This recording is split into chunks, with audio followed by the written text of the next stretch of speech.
बिस्मिल्लाहिर्रहमानिर्रहीम। अस्सलाम वालेकुम प्यारे दोस्तों, क्या हाल चाल है। उम्मीद करता हूँ सारे दोस्त खैरियत से होंगे।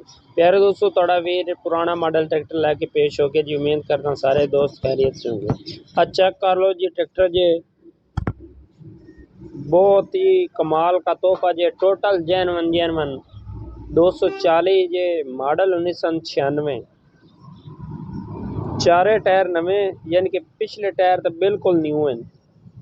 इंजन 16 ने, सेल्फ स्टार्ट, कापी कागज क्लियर ते बाकी थोड़े सामने ही है ट्रैक्टर। तसल्ली ना वीडियो चेक कर लो जी। चारे रेम साफ, जैनवन ट्रैक्टर ते नस्ली ट्रैक्टर जे काम करने वाला ट्रैक्टर जी। ते बहुत ही मुनासिब डिमांड है तुहानू ट्रैक्टर मिलेगा इंशाल्लाह ताला। सारा समान लगे ट्रैक्टर नू, छत बंपर हुक।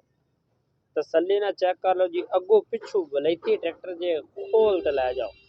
हांडे नक्के दा बिल्कुल साफ जे, इंजन बिल्कुल ओके 16 आने जे। बाकी थोड़े सामने ही है, तुसी चेक कर रहे हो, तुहानू वीडियो च नज़र आ रहा है। चंगी हुक लगी है, मकैनिकल दा बिल्कुल ओके ट्रैक्टर। ट्रैक्टर नू सारा समान लग्या जे। ते बाकी थोड़े सामने ही है, तसल्ली ना चेक कर लो, फिर तुहानू इहदी लोकेशन ते डिमांड दसने जी। चेक कर सकते हो जी ट्रैक्टर, बहुत ही प्यारा ट्रैक्टर जे। टायर नवे जे बिल्कुल। बाकी केल काबले दा चंगा ते जैनवन खड़ा जे। आधे केल काबले टोटल ट्रैक्टर अगू लै ते पिछू तक जैनवन। चारे टायर नवे जे ते सिर्फ बंपर को नहीं लगे, बाकी सारा समान लगे ट्रैक्टर में। ते लोकेशन की गल करिए तो डिमांड, मालिक की डिमांड तो 8 लाख कर रहे हैं। ते मजीद रबता नंबर थले एडिशनल में दे दिया गया है। उस नंबर ते रबता करो, तो मुकम्मल डिटेल्स मिल जासी। ते किसी वीर भरा ने कोई ट्रैक्टर सेल कराना हो तो रबता नंबर जे 0326 66 490। 1996 मॉडल जे, 8 लाख डिमांड जे। जेड़े वीर भरा चाहिए वे रबता करो।